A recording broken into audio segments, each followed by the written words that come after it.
का मागं फिरतात? ते श्रीगुरु बाबा 2-3 कारण सांगत असतात. परमार्थाचा रस्ता लागला मनुष्य मागं फिरतात. का मागं फिरतात? पहिलं कारण आहे काय? संसाराची आसक्ती माणसाला मागं वडिती. परमार्थाच्या रस्त्याला संसार माणसाला मागं वडितो. एक पहिलं कारण. दुसरं कारण सांगतो, परमार्थाच्या रस्त्याला लागला माणूस मागं का फिरतो? दुसरं कारण आहे, परमार्थात आल्याच्या नंतर मनुष्य उतावळा झाला की मागं फिरतो. 2. आणि तिसरं कारण आहे, परमार्थात आल्याच्या नंतर लोकांनी निंदा केली आणि ती ऐकली की मनुष्य मागं फिरतो. 3. हे 3 कारण आहेत. पहिलं कारण, संसार माणसाला मागं वडितो. परमार्थाच्या रस्त्याला लागल्यावर संसार मागं वडितो. मला अनेक उदाहरण देत असतो. हे देत असतो मी अनेक उदाहरण देत असतो. कधी कधी काय होतं, कीर्तना लवकर जाण्याचा योग येतो. कधी कधी लवकर जाण्याचा योग येतो.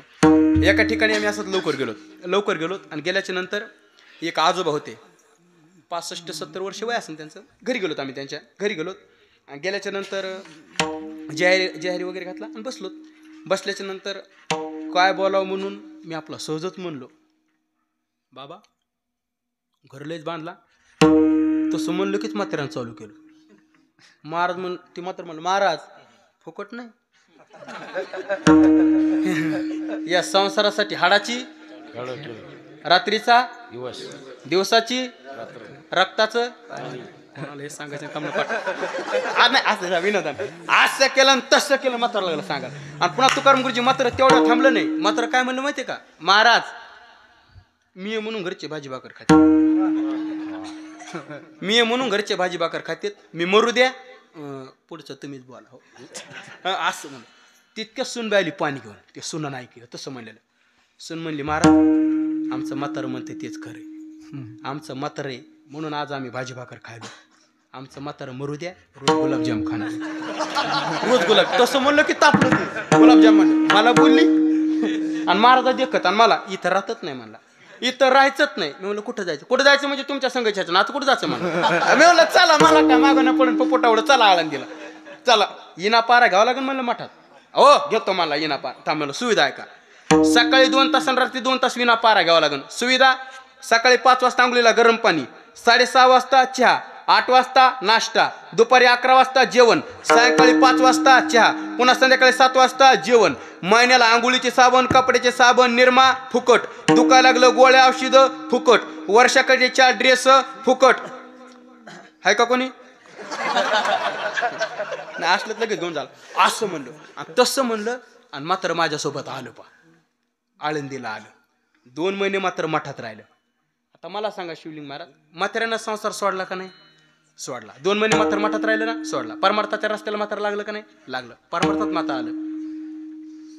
पण साहेब मात्र परमार्थात लागलं, परमार्थाच्या रस्त्याला लागलं, पण संसार कसा माणसाला मागं ओढितो बघा. आता 2 महिने मात्र मठात राहिलं, पण कसा घरच्याला नंबर भेटला माझा आणि कसा नाही. युट्यूबला पाहिला असेल बरं. कसा घरच्या नंबर भेटला कसा नाही. मग 2 महिन्यानं थांबता आधी संसारातले लोक सांगतात मला. संसारातले लोक म्हणजे बोरीच्या काट्यावानी. संसारात लोक बोरीच्या काट्यावानी. बोरीला 2 प्रकारचे काटे असतात पहा, एक उभा, आडवा. संसारातले लोक तसे.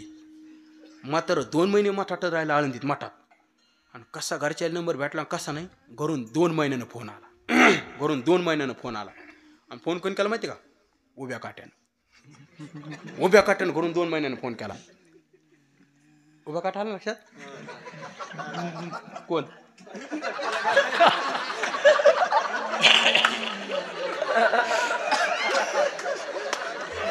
उभा काटा. वाह, टाळे वाजा. म्हातारी करेक्ट वळती. उभा काटा म्हणजे म्हातारी. अरे बरोबर. 2 महिन्यानं फोन आला. फोन कोण केला? म्हातारीने केला. म्हातारीनं फोन केला. म्हातारी म्हणली, आमची हितीत आहेत का? असं मला म्हणली. मी म्हणलं हो आहेत ना, द्या बरं त्याच्याकडे फोन. फोन नेऊन द्यायला गेलो. म्हणलं बाबा फोन. म्हातारं म्हणलं फोन फेकून देतो. ते तापून आलं घरून. फोन फेकून देतो. आणि ती इकडं ऐकलं म्हातारीनं. म्हातारी म्हणली काही म्हणा पण त्याच्याकडे द्याच. म्हातारं फेकून देतो. म्हातारी काही म्हणा पण त्याच्याकडे द्याच. आता काय करावं? म्हणलं बाबा काही म्हणा पण 2 शब्द बोला. म्हातारीनं आग्रह धरला. तसं म्हणल्याच्या नंतर मी म्हातारीकडे फोन नेऊन द्यायला गेलो. कोणता त्या? मी म्हातारीकडे फोन नेऊन देऊस तर इकडं घरी उभ्या काट्यानं फोन आडव्या काट्याकडे द्या. तितक्याच टायमात कितक्या मी म्हातारीकडे फोन नेऊन देऊस तर आडव्या काट्याकडे.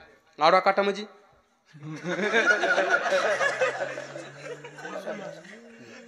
नातू आडवा काटा म्हणजे नातू नातू नाही आडवा काटा